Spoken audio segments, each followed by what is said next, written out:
அனைவருக்கும் வணக்கம்.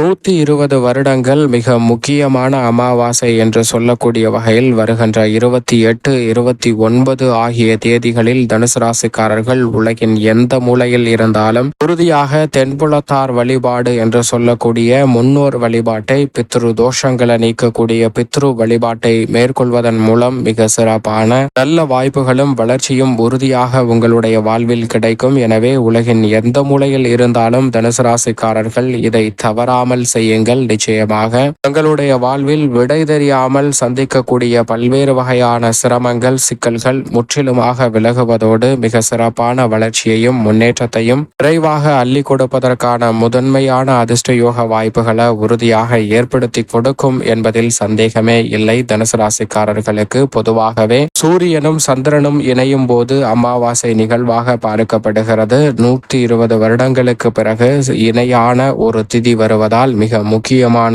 சக்தி வாய்ந்த அமாவாசையாக பார்க்கப்படுகிறது. எனவே அன்றைய தினத்தில் முன்னோர் வழிபாட்டை சரியான முறையில் மேற்கொள்வதன் மூலம் முன்னோரின் ஆசீர்வாதம் நிறைவாக கிடைக்கும். ஏனென்றால் வருடத்தில் எத்தனையோ அமாவாசைகள் வந்தாலும் இந்த அமாவாசைக்கென ஒரு கூடுதல் சிறப்பு ஒன்று. ஏனென்றால் குடும்பஸ்தானம் என்று சொல்லக்கூடிய 2ஆம் இடத்தில் தந்தையாக இருக்கக்கூடிய சூரியனும் தாயாக இருக்கக்கூடிய சந்திரனும் இணைகின்றனர். 2ஆம் இடமான குடும்பஸ்தானத்தில் இந்த இரு கிரகநிலைகள் இணையும் போது அமாவாசை நிகழ்வு அமைவது மிக சிறப்பான ஒன்றாக உறுதியாக தனுசு ராசிக்காரர்களுக்கு பார்க்கப்படுகிறது. அதிலும் 120 வருடங்களுக்கு மிக சக்தி வாய்ந்த ஒரு நிகழ்வாக உறுதியாக அமைவதால், எனவே உலகின் எந்த மூலையில் இருந்தாலும் இதை தவறாமல் மேற்கொள்ளுங்கள். அது மட்டுமல்லாது இதே தருணத்தில் திருவோண விரதமும் வருகிறது. இதைவிட மிக சிறப்பான விஷயமாக பார்க்கக்கூடிய பெருமாளுக்குரிய புதன்கிழமை முழுமையாக அமாவாசை திதியாக பார்க்கப்படுகிறது. ஏனென்றால் 28, 29 ஆகிய தேதிகளில் இருந்தாலும் முழுமையாக 29ஆம் தேதி அமாவாசை திதி சிறப்பாக அமைகிறது. எனவே பெருமாளுக்குரிய புதன்கிழமை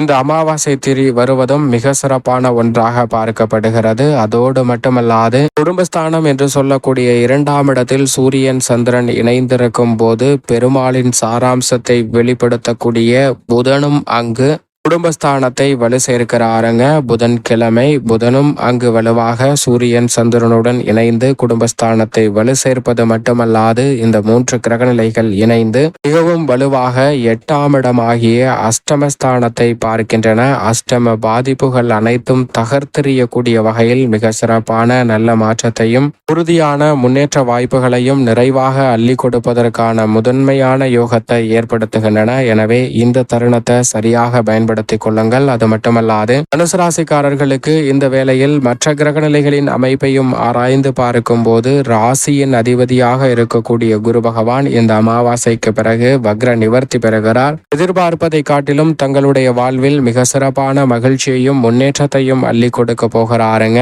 நீண்ட நாட்களாக சந்திக்கக்கூடிய பெரிய அளவிலான காரிய தடைகளை கூட முற்றிலுமாக விலக்கி முன்னேற்றத்திற்கு வழிவகை செய்யக்கூடிய வகையில் ராசியின் அதிபதியான குரு வக்ர நிவர்த்தி பெறுகிறார். அது மட்டுமல்லாது சுகஸ்தானத்தில் ராகுவும் கர்மஸ்தானத்தில் கேதுவும் பெற்றிருக்கின்றன.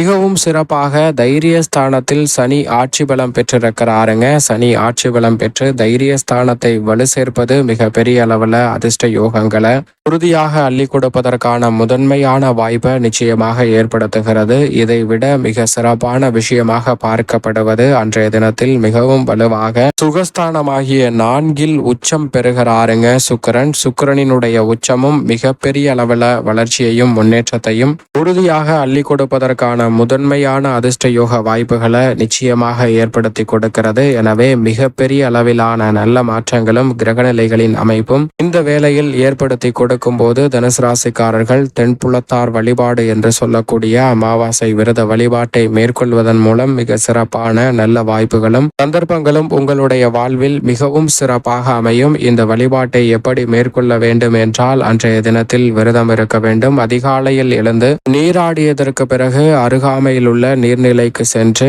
முன்னோர்களை மனதில் நினைத்து எள்ளும் நீரும் இறைத்து தர்ப்பணம் கொடுக்க வேண்டும். சரியான முறையில் தர்ப்பணம் கொடுத்து விட்டதற்கு பிறகு இறை வழிபாட்டையும் அன்றைய தினத்தில் மேற்கொள்ளலாம். அதற்கு பிறகு விரதத்தை நிவர்த்தி செய்வதற்கு முன் உறுதியாக காகத்திற்கு உணவளிக்க வேண்டும். காகத்திற்கு உணவளித்ததற்கு பின் இந்த விரத வழிபாட்டை பூர்த்தி செய்யலாங்க. இந்த விரத வழிபாட்டை மேற்கொள்ளும் போது அன்றைய தினத்தில் உறுதியாக உலகின் எந்த மூலையில் இருந்தாலும் மற்றவர்களுக்கு உங்களால் இயன்ற சிறு உதவியாவது மேற்கொள்ளுங்கள். அப்படி செய்யும் போது மிக சிறப்பான நல்ல பலன் தங்களுடைய வாழ்வில் உறுதியாக கிடைப்பதற்கான முதன்மையான அதிர்ஷ்ட யோகம் நிச்சயமாக தனுசு ராசிக்காரர்களை தேடி வரும் என்பதில் சந்தேகமே இல்லை. உலகின் எந்த மூலையில் இருந்தாலும் உங்களால் இயன்றவரை மற்றவர்களின் பசியை தீர்க்க அன்றைய தினத்தில் அன்னதான வழிபாட்டையும் மேற்கொள்ளுங்கள். அப்போது உங்களுடைய வாழ்வில் மிக பெரிய அளவிலான மகத்தான புண்ணியங்கள் தடை தாமதம் இல்லாமல் சிறப்பாக வருவதற்கான முதன்மையான அதிர்ஷ்ட யோகம் நிச்சயமாக கிடைக்கும். பெரிய அளவிலான காரிய தடைகள் சிக்கல்கள் போன்றவை விலகி மிக சிறப்பான முன்னேற்றம் பல்வேறு வகையான நன்மைகள் உங்களுடைய வாழ்வில் நிறைவாக அமையும். அதோடு மட்டுமல்லாது குடும்பத்தில் சுப நிகழ்வுகளில் ஏற்பட்ட தடை, திருமண தடை, புத்திரபாகிய தடை, தொழிலில் முன்னேற்றம் இல்லாமல் மந்தமான சூழ்நிலையை சந்தித்தல் போன்ற அனைத்து விதமான பிரச்சனைகளும் இந்த தருணத்தில் முற்றிலுமாக விலகும். அதோடு மட்டுமல்லாது பரிபூரணமாக முன்னோர்களின் ஆசீர்வாதம் கிடைப்பதால் நிச்சயமாக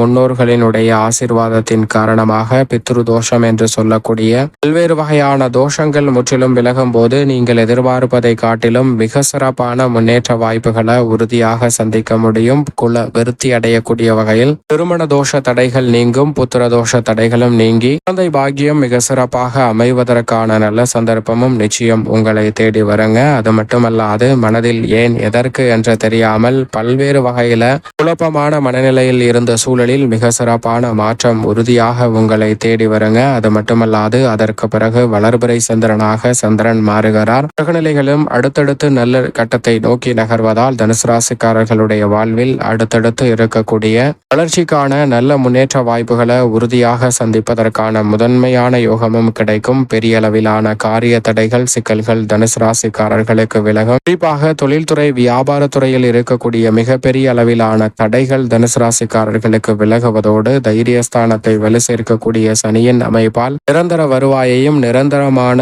வாய்ப்புகளையும் உருவாக்கி கொள்ள முடியும். அதைவிட மிக பெரிய அளவிலான சிக்கல்கள் சிரமங்கள் நிச்சயமாக கட்டுக்குள் வரும். சிறு முயற்சி கூட நல்ல முன்னேற்ற வாய்ப்புகளை தென்புலத்தார் வழிபாடு என்று சொல்லக்கூடிய முன்னோர் வழிபாட்டை மேற்கொள்வதன் மூலம் கிடைக்குங்க. ஏனென்றால் மிக வலுவான 120 வருடங்களுக்கு பிறகு வரக்கூடிய அற்புதமான தருணமாக பார்க்கப்படுகிறது. எனவே இந்த தருணத்தை தவறவிடாமல் நிச்சயமாக தனுசு ராசிக்காரர்கள் இந்த வருட வழிபாட்டை மேற்கொள்ளுங்கள். தங்களுடைய வாழ்வில் எப்பேற்பட்ட தடை தாமதங்களை சந்தித்தாலும் அவை உறுதியாக விலகும். நீங்கள் எதிர்பார்க்கக்கூடிய நல்ல முன்னேற்ற வாய்ப்புகளும் மகிழ்ச்சிக்கான நிறைவான சந்தர்ப்பமும் உங்களை தேடி வருங்க. உங்களது சந்ததிகள் மகிழக்கூடிய வகையில் வாரிசுகள் மிக சிறப்பாக ஜொலிக்கக்கூடிய வகையில் அற்புதமான பலன்களும் நிறைவாக உங்களுக்கு கிடைக்கும். பெரிய அளவிலான சிக்கல்கள் தடைகள் விலகுவதோடு முன்னேற்றத்தை நோக்கி பயணிப்பதற்கான நல்ல சந்தர்ப்பமும் உறுதியாக தனுசு ராசிக்காரர்களுக்கு கிடைக்கும். எனவே தவறாமல் உலகின் எந்த மூலையில் இருந்தாலும் விரத வழிபாட்டை மேற்கொள்ளுங்கள்.